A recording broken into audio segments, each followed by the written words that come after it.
Do people still believe in truth? I think in Solzhenitsyn's time in the West, the answer was yes. I think in Soviet Russia, the answer was no.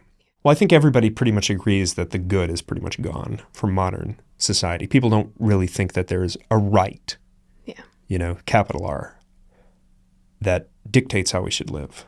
Dictates is a strong word, but strongly suggests, right? And maybe rewards and punishes based on that. So in the last year of his life, Keats was dying and knew he was dying because his brother had died of tuberculosis, and he was himself a nurse or surgeon, and he had nursed his brother. And so when Keats saw the arterial blood on his handkerchief, he knew he was doomed. Keats is very famous for his, they're called the immortal odes.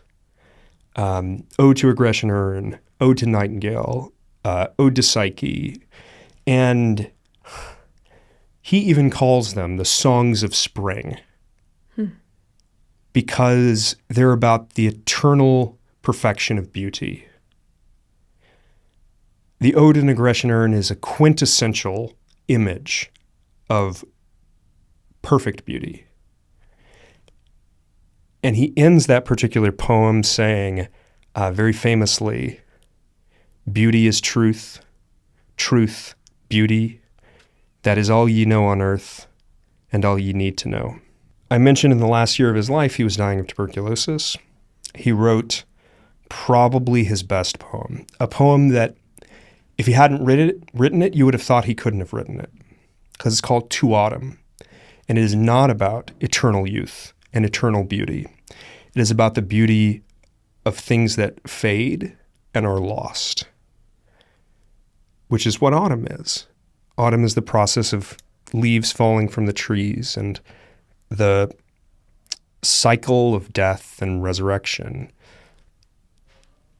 Keats in To Autumn pointed out a different type of beauty, not only than he had done before, but actually that Western literature in general has been quite bad about. The beauty of ephemeral things, or things that change, or things as they're changing, as they're passing out of existence. So he writes about not trees with golden apples, like the Isles of Hesperides, that are sort of the mythic imagination for the Greeks, equivalent of the Garden of Eden. He writes instead about stubble plains. This is a particular kind of landscape that exists in England that's kind of hard and rough looking. But he describes it being touched with rosy hue, stubble plains touched with rosy hue. And it's such a great image of the imperfection and beauty of all things that really matter to us as human beings. That poem for me, To Autumn,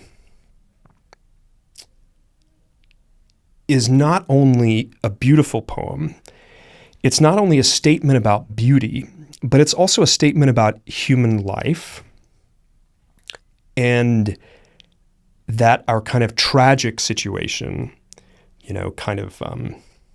being born half angel, half animal,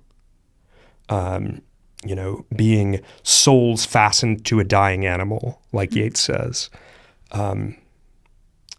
is wonderful. And we wouldn't be better off if we were immortal and perfect. We're better like this. You're currently teaching a course, The Sublime and the Beautiful, Modern and Contemporary, and I'd like to expand on what you've just said. You've just posed so many questions for me. But before we do, I wonder if you might be able to share a little bit of this poem. Can I just say a little bit of it? Yeah. Okay. Yeah. Let's see if I get it wrong. It's called To Autumn. Season of mist and mellow fruitfulness, close bosom friend of the maturing sun, conspiring with him how to load and bless with fruit the vines that round the thatch eaves run.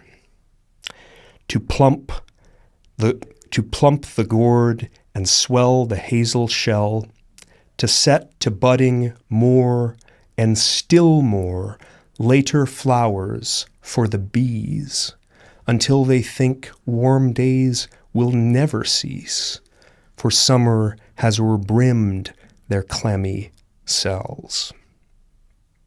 That last image of the bees believing that summer lasts forever is sort of an image of Keats in the old mode. And so when the poem works through what the song of autumn is going to be, it's reacting to this hope or expectation. In the full extent of the poem, he defines what it means that we're living with another kind of beauty and new images come out. So he describes how in a wailful choir the small gnats mourn and gathering swallows twitter toward the skies. That's how he ends it. And to make a funeral of small gnats is very sweet and also kind of makes us at home with all nature, not just the obviously beautiful parts. And then that gathering swallows twitter toward the skies. I think that last bit, toward the skies, is actually a gesture toward resurrection and hope. That, as his fellow romantic Shelley said, if winter comes, can spring be far behind? So there's a lot going on in that poem, and I'm not an expert in the 19th century at all. I do 17th century poetry, but Keats is one of my favorite poets. I think it's a good example of how a poet can conceptualize beauty and provide a vision that is really meaningful across many, many different domains. And that's maybe what I would like to talk most to you about today, which is how beauty isn't just a matter of art and aesthetics. It's ultimately a matter of all of human life. And I agree. So I very much want to discuss that further. I'm also wondering, as I'm hearing you describe this poem, I'm thinking about how weak we are perhaps in our culture today. And let me explain what I mean by that, in that we have become disenchanted with much of our world. We dismiss beauty as socially constructed and relativistic. It's all in the eye of the beholder, or it's just sort of a window dressing that serves no purpose. It's just something nice to look at. We can be indifferent toward it. It's a luxury. We have this really fraught and I think broken relationship with beauty. And part of that is perhaps because we're inclined to think that unless something is perfect, it can't be beautiful. And what you've just drawn out here, I think is really important, that even as Keats lay dying, that still he was able to see the beauty and sort of the enchantment of the world around him, while also acknowledging death and decline and decay, that he's very much aware of it all. And he has the strength to still see beauty with its flaws, and that strength seems to be something that perhaps we're missing today. Thank you. Yeah. I mean, it has to be said, Keats was the best of us, a world historical person.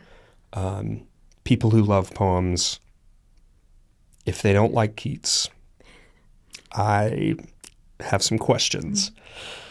And that's because he grasped beauty so simply, and it was so important to him. I think one of the important sort of moments in that story is what's called art for art's sake. The idea that art doesn't need to serve a social, political, theological, moral purpose, but just needs to be about pure beauty. And I think this is not sustainable ultimately, because all these things touch each other. Yeah. Nevertheless, Keats, a paragon, a hero and prophet of beauty, is an extremely significant person. Inevitably, as we've sort of said by looking at the poem the way we did, even the beautiful isn't just beautiful. It's meaningful in all kinds of ways. You made me think of Sir Roger Scruton, who was very much a defender of beauty and thought in the terms you were just saying, thought that our modern world was disenchanted and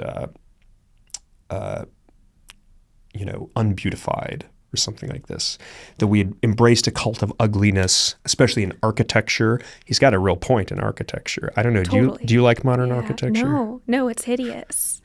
It's awful. When I was at Yale, the undergrads are in colleges, right? And some of the colleges are Gothic. Yeah.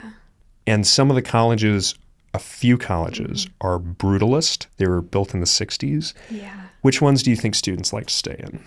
Well, it's a no-brainer. I mean, two things. When I was at the University of Chicago, I chose to live in the Gothic dorm because it was the prettiest, and I avoided the really hideous, brutalist library, which is famous on campus for its architecture, and I never studied there. It was too ugly. I couldn't think. And then I spent much of the last year living in Budapest, Hungary, and hearing a lot about Sir Roger Scruton and his legacy. And the Hungarians are really unique right now in that they are rebuilding much of their old city, particularly in the Castle District. It's beautiful, and they're recruiting craftsmen to create, to do stonework and really to restore architecture that otherwise just isn't being built today. I mean, we have the technological capacity, but we're usually not building structures that are beautiful. Absolutely. You can see this in film too. A professor of mine in grad school, Tavia Nyong'o, once said, and I've remembered this to this day, you look at what CGI technology can do, and you look at what we do, there's a massive discrepancy. Massive. So I think you're right that we don't take seriously this question of the civilizing effect of beauty. Yeah. It's interesting that the Hungarians are. The Hungarian tradition and country and everything is not America. Yeah. America is a very different country in every respect. Yeah, they're very, very different. So, which I learned, but I wonder, I mean, if we are able to use CGI to render beautiful buildings, and a lot of us still have a visceral reaction to beauty and ugliness, whether we acknowledge it or not. Why do you think so much of today's architecture is what it is? Architecture and art and film, to ask a really big question, I mean, what is underlying that? Yeah, that's too big a question, Audrey, no offense, but I can try to say something. To narrow the question. Yeah, I mean, and respond. If you look at following the art for art's sake movement, you had something that you could sort of broadly call anti-art. They never call themselves that, but people like Marcel Duchamp, putting the urinal in a museum. Yeah. If you want a cranky old professor who's going to complain about that, I'm not that professor. I think that's very interesting and something deep. But what happened is anti-art kind of took the place of art. Yeah. And anti-art is sort of an academic thing, and art is something, and beauty are things that everybody needs.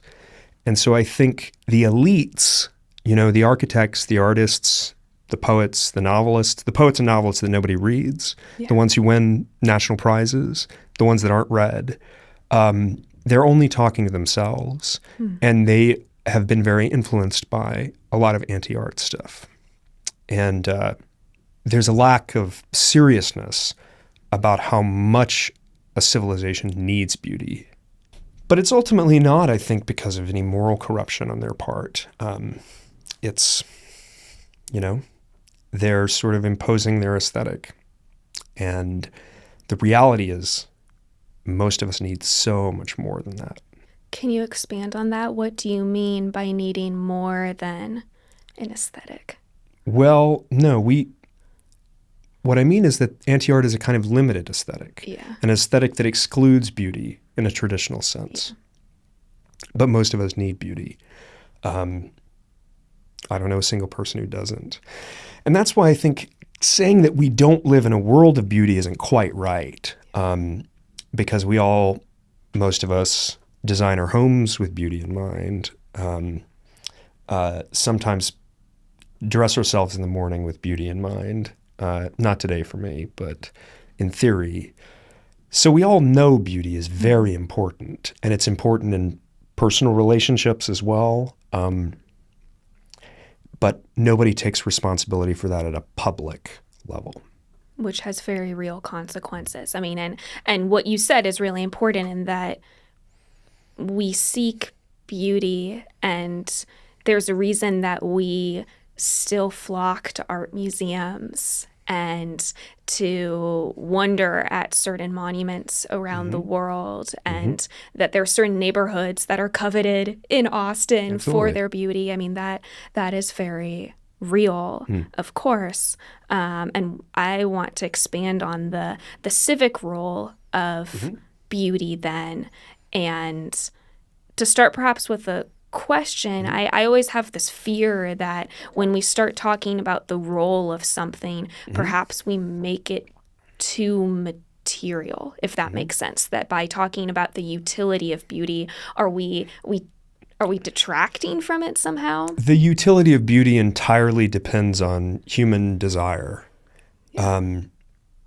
And so our relationship to beauty is not one of utility, even if it serves a useful purpose. It's a relationship of desire. We want beauty. It's actually the purpose of public education to kind of tell us why. But nobody needs to be told to like beauty. Yeah.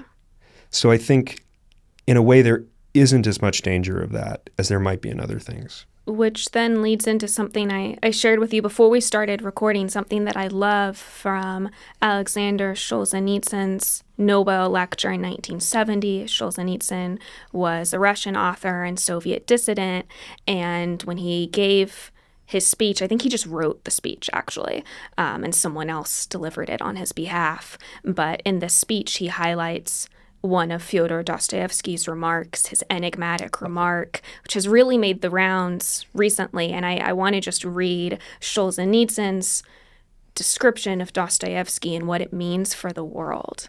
He says, "So perhaps that ancient trinity of truth, goodness, and beauty is not simply an empty, faded formula as we thought in the days of our self-confident, materialistic youth. If the tops of these three trees converge, as the scholars maintained, but the too blatant, too direct stems of truth and goodness are crushed, cut down, not allowed through, then perhaps the fantastic, unpredictable, unexpected stems of beauty will push through and soar to that very same place, and in so doing will fulfill the work of all three. And in that case, Dostoevsky's remark, "Beauty will save the world," was not a careless phrase, but a prophecy. After all, he was granted to see much, a man of fantastic illumination, and in that case, art, literature might really be able to help the world today. Enough said. Yeah. I couldn't improve on that. I mean, just to expand what I think he's saying, the old triad of truth, beauty, and the good has to do with an understanding that all good things go together, basically. And if there is a God, naturally they would all go together in God. But that somehow these three things are quite important to his nature. Truth, beauty, and the good, the moral life, the political life, justice, that's all part of the good.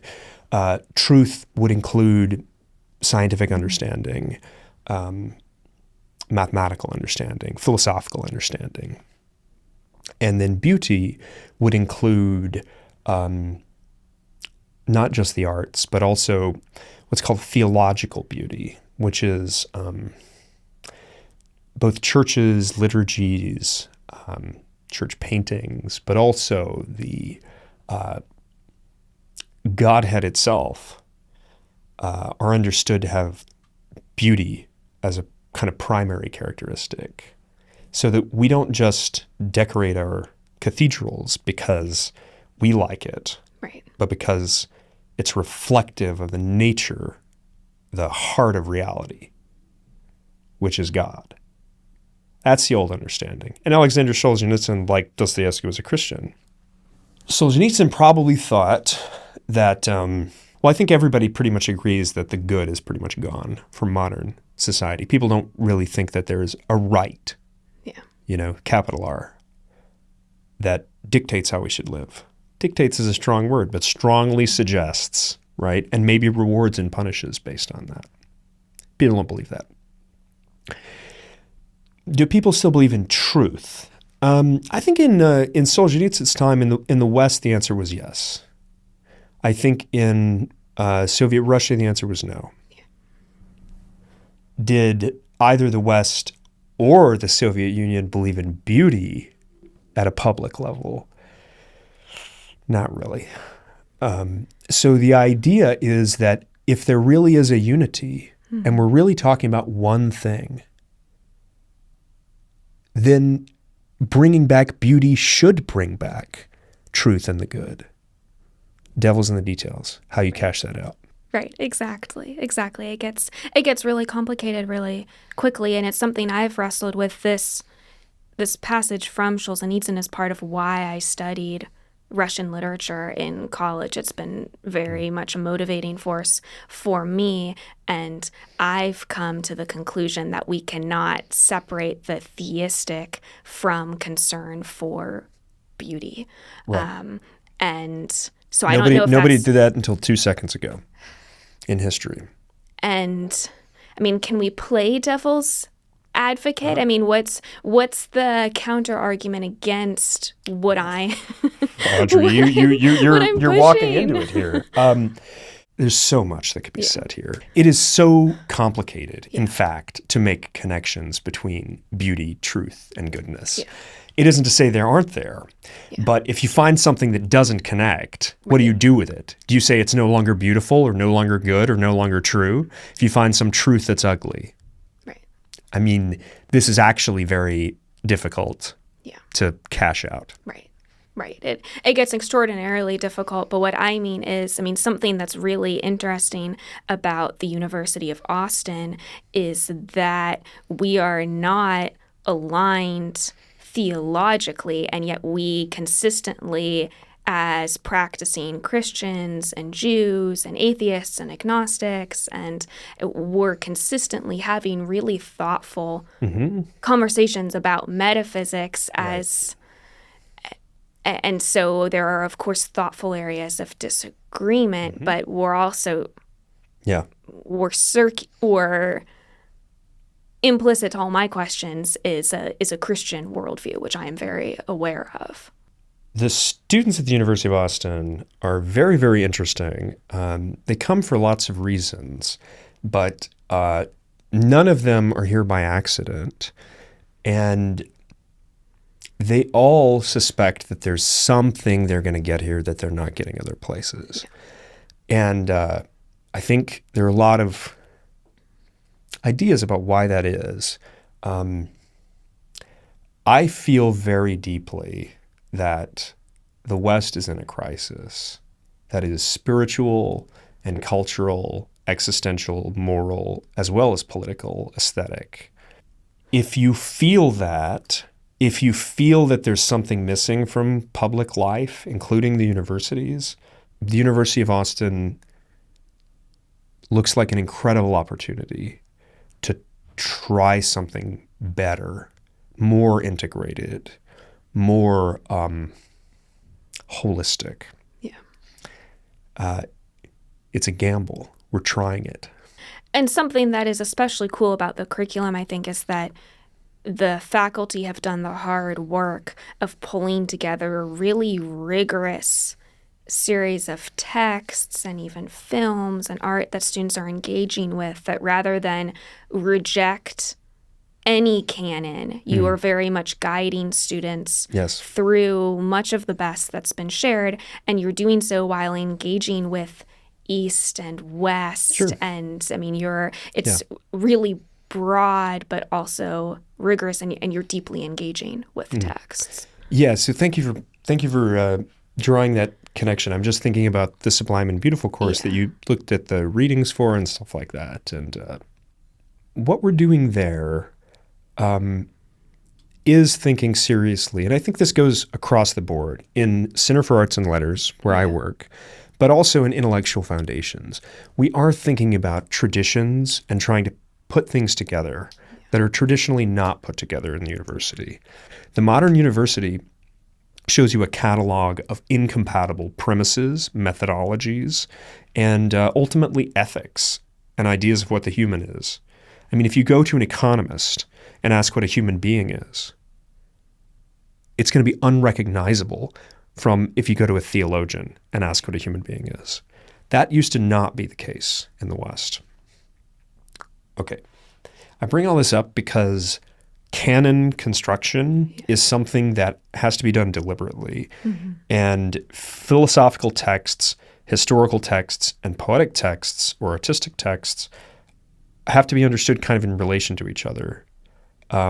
Because at the same time that we're cultivating an appreciation for beautiful things, we're also trying to connect those to the other parts of the triad, right? To the truth and goodness. And so something that's very, very frustrating to me in my own education is how discussion of beauty is utterly drained from discussion of truth and vice versa. What do I mean by this? You kind of hinted at this when you talked about relativism. You could have an opinion about beauty, but you can't have a fact about beauty. Right. Not today. Not today. I've got to say, Audrey, I'm not sure. I'm not a philosopher. Yeah. I'm not sure that if you follow those chains of reasoning down all the way, that you could prove the connection of beauty, of truth, or anything like this. But I think that at some deep human level, we need this. And the evidence of that is that we had it for so long. Yeah. Thousands of years we had this. And now we don't have it. And I feel it's missing. It might be a fact that we need that triad, regardless of whether it's true, which is a paradox. And I'm inclined to agree while acknowledging the complexities philosophically. I mean, I've posed far more questions than I'm capable of answering. That's part of the fun. There are two people in here who both studied literature, so let's not worry about what the philosophers think. Yeah. But I want to know for anyone who's listening and who agrees or vehemently disagrees, you're in the process of guiding some really smart freshmen, undergraduates through a lot of really interesting works. Do you have recommendations for anyone listening? Where might they start? Is it a poem or something that you're really excited about right now that you wish more people were engaging with? Yeah, so I would recommend three things. Yeah. The first would be, we mentioned Roger Scruton. He has a very short book called Beauty. It's less than 200 pages. I think it's part of the very short introduction series. Yeah. It's an attractive little book. It's tiny. Yeah. But as most things he wrote were, it's a classic. Yeah. It's amazing. My favorite image from that book is he says, we don't want to acknowledge beauty, because then beauty will be like a little owl sitting on our shoulder judging us as we fumble through our improvised lives. But Scruton is very much giving you one side. He has a perspective. The person who poses the problem very carefully is David Hume in an essay called Of the Standard of Taste. This is the first text I assign in my Sublime and Beautiful, Modern and Contemporary, because it poses the problem so well. The problem is basically, why is it that people mostly agree about beauty, but don't entirely agree? So he says, look, if somebody said, this isn't the exact example he uses, but it's close to this. If somebody says Shakespeare is better than Milton, okay. We say there's no disputing about taste. But if somebody says Thomas Shadwell is better than Milton, we say that's absurd, right? Yeah. So we kind of agree, right? But we also don't exactly agree. And so that text poses the question of the objectivity of beauty in a very subtle way, because that's the question. The question isn't to me how, it's very easy to write off perverse or kind of totally idiosyncratic perspectives. Yeah. But within the band of solid opinion, there is divergence. So why? And therefore, are we really talking about something about which you could be right or wrong or not? So Of the Standard of Taste by Hume poses the question, is beauty objective? And then the third is find something that you really like and study it very carefully and listen to your moods and to your body, because your moods and your body know things that your words don't know. And part of being a critic or an artist is translating those things into words. Do you like Dostoevsky or Tolstoy better? My answer is now Dostoevsky. It used to be Tolstoy. Okay. I'm not there yet. Yeah. Audrey, I'll catch up with you one day. Yeah. Dostoevsky's so depressing. I know. He's so depressing, but I was pretty confidently atheist when I started college. And it was reading Dostoevsky, The Brothers Karamazov, The Idiot, really Notes from Underground is maybe what did it. That made me realize how wrong I was. And suddenly I understood Solzhenitsyn so much better. For years I'd been drawn to Solzhenitsyn and I'd loved his work and the passage I read. That's amazing to me, Audrey. The whole thing, it's so big. What do you mean? The Gulag Archipelago? Parts. Well, I've read a lot of Solzhenitsyn, but it makes me feel so ill reading the Gulag that there are still pieces I haven't read. It's one of those works that I feel like I have like a moral obligation as a human to finish reading it. But really it's more Solzhenitsyn's remarks about the last century being a history of men who have forgotten God. I never understood that until reading Dostoevsky and studying show trials, which was my focus. Awesome. So I'm loyal to Dostoevsky now for how he's helped me in really immeasurable ways. But I love like War and Peace and Anna Karenina. War and Peace is fantastic. Yeah. The thing is that Tolstoy isn't really a Christian, no matter what he thinks. Yeah. But Dostoevsky is. Yeah. And the difference, I'll put it in terms of aesthetics. Yeah. Dostoevsky and Solzhenitsyn understand the passion. Yeah. The beauty of a man crying out for help and not getting it. Yeah. And drinking vinegar through a rag, surrounded by two thieves, and nevertheless it's very, very, very beautiful. Yeah. Right? But it's the beauty of suffering. Yeah. I mean, and that's what's amazing. I mean, I think it's in The Brothers Karamazov where one of the brothers, he's in a carriage and he's looking at the black huts and the starving children who are crying, and he's asking, why do the wee ones cry? Why do the wee ones cry? That's and amazing. it's horrifying, and yet, as awful as it is to admit, there's something beautiful about the passage. And then there's this tension because he's in this carriage. It's beautiful, but it's so not. And he's so good at Do you think passages that like that. meant something to him more than just beauty? Yes, I mean, and I read all of Brothers Karamazov really as the case for God. And so it's not just about beauty, but it's about the Trinity we've been discussing. It's about beauty, truth, and goodness all converging for something that must be higher, without which we can't live. And so I was even at the place when I started reading Brothers K where I really liked Ivan, who's very much the rationalist, materialist. He's this intellectual who thinks he knows everything. And I'll always remember going to class and arguing with one of my best friends because I was rooting for Ivan. I didn't know how the book was going to end. And then, we get partway through the seminar and I go, oh no, I'm rooting for the wrong brother because I had his same view. And now I realize how wrong I am. And part of beauty played a role in that.